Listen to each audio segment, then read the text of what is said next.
Hello, Nitro Productions here, and today I'll be reviewing the Head of Devastator, Studio Series Mixmaster. Now this figure had a release in Revenge of the Fallen that is a highly desired figure that I don't have. So, I'm finally glad to have a Mixmaster in my collection.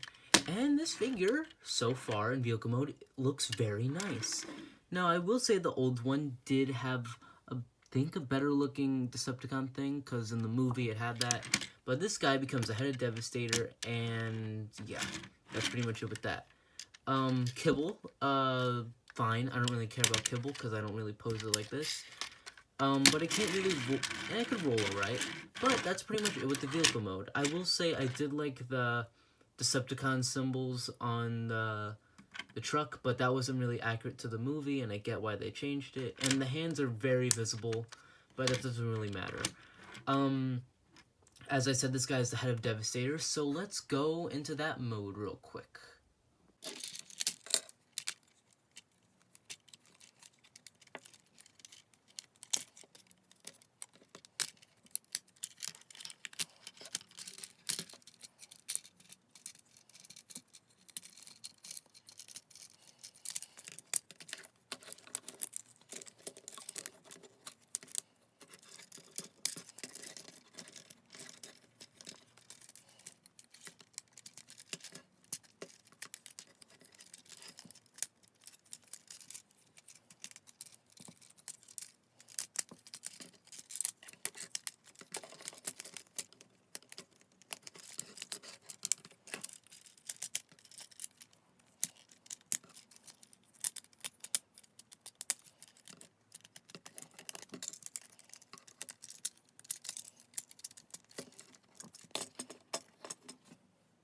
Whew, after a long transformation sequence, here is the head mode, and it looks very nice. The Head of Devastator looks really good and more movie accurate than that Supreme class figure. And if you're wondering about this and this, Demolisher, the Studio Series version, is going to come with something to cover that up more, so that's very reassuring. Mine doesn't fully plug in sometimes, so now it's doing it. But, yeah, that's pretty much it with this. I guess let's turn this into the robot mode and get into that. And like I said in my High Tower review, I'm not going to show all the things combined together because I'll save that for the Devastator video whenever that comes out.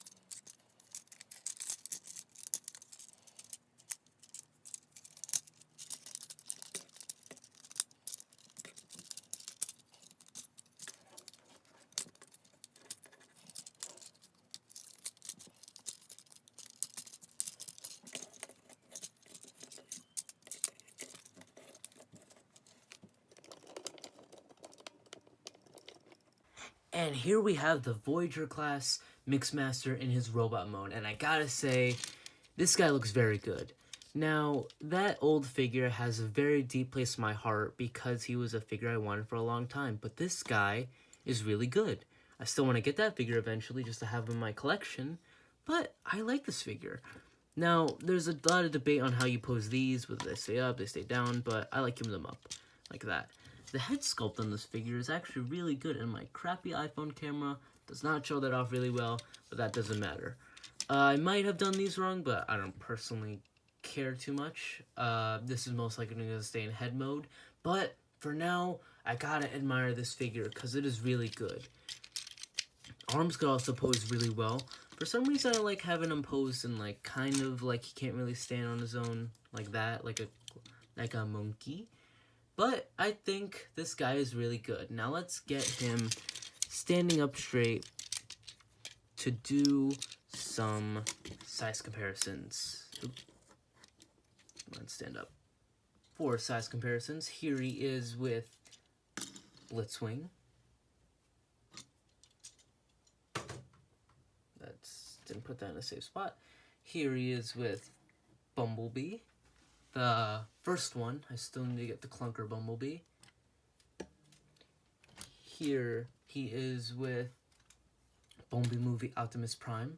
I think that's scaled well. And lastly, here he is with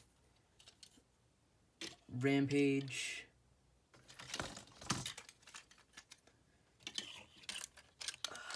Oh god.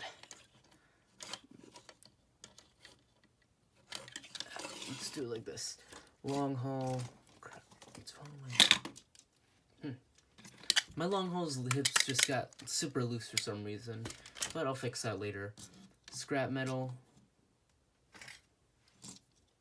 And Hightower. Look up. Seeing all these robotic weirdos together is awesome, and I'm so glad that they're making a Studio Series Devastator. That's always been a childhood dream of mine, to have a fully transformable Devastator. Now, a little story, that Revenge of the Fallen Rampage, I thought that could become a leg, and I had that Supreme Class Devastator, which I will compare once I do the Devastator review. But super glad to have Mixmaster a part of the team, and I can't wait to get Scavenger and the rest of them. So I'd recommend this figure both as a figure and a part of Devastator, and I bought this guy at Target, and I'd recommend him to everyone. Hope you all enjoyed this video. Please like and subscribe, and I'll see you in the next video. Bye-bye, guys.